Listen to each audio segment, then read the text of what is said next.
এমপিওভুক্ত কর্মচারীদের বাড়ি ভাড়া ভাতা মূল বেতনের 15% বাড়ানোর সিদ্ধান্ত নিয়েছে সরকার।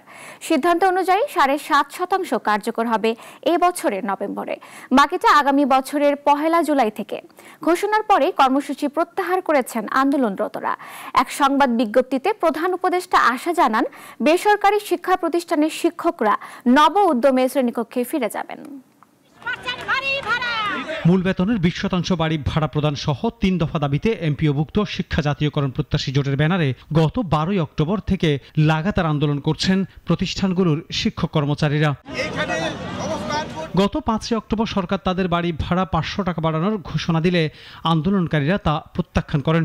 পরে 19 অক্টোবর সেটি পুনরায় বাড়িয়ে মূল বেতনের 5% বা ন্যূনতম 2000 টাকা নির্ধারণ করা হয়। আবারও প্রত্যাখ্যান করে অনড় অবস্থানে শিক্ষক কর্মচারীরা চালিয়ে যান আন্দোলন। অবশেষে 15% বাড়ি ভাড়া ভাতা বৃদ্ধির সিদ্ধান্ত দেয় সরকার। সচিবালয়ে সাংবাদিকদের সঙ্গে আলাপকালে শিক্ষা উপদেষ্টা অর্থ মন্ত্রণালয়ের সম্মতির আদেশ শিক্ষক নেতা আজিজের হাতে হস্তান্তর করেন। বলেন, এই সিদ্ধান্ত ঐতিহাসিক।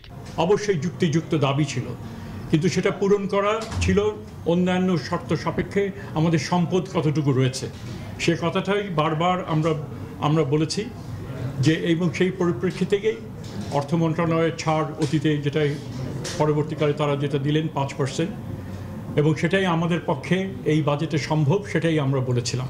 শিক্ষা উপদেষ্টা আশা প্রকাশ করেন এবার শিক্ষকরা শ্রেণীকক্ষে ফেরত যাবেন।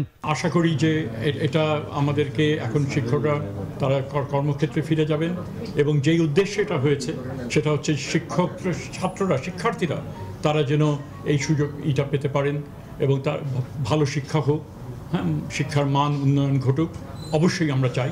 এটি কারো একার জয় নয়, এটি যৌথ সাফল্য জানিয়ে শিক্ষা উপদেষ্টা জানান, শিক্ষকদের আন্দোলনে সরকার দায়িত্বশীলভাবে সাড়া দিয়েছে, যেখানে সম্মান, সংলাপ আর সমঝোতাই জয়ী হয়েছে বলেও জানান উপদেষ্টা।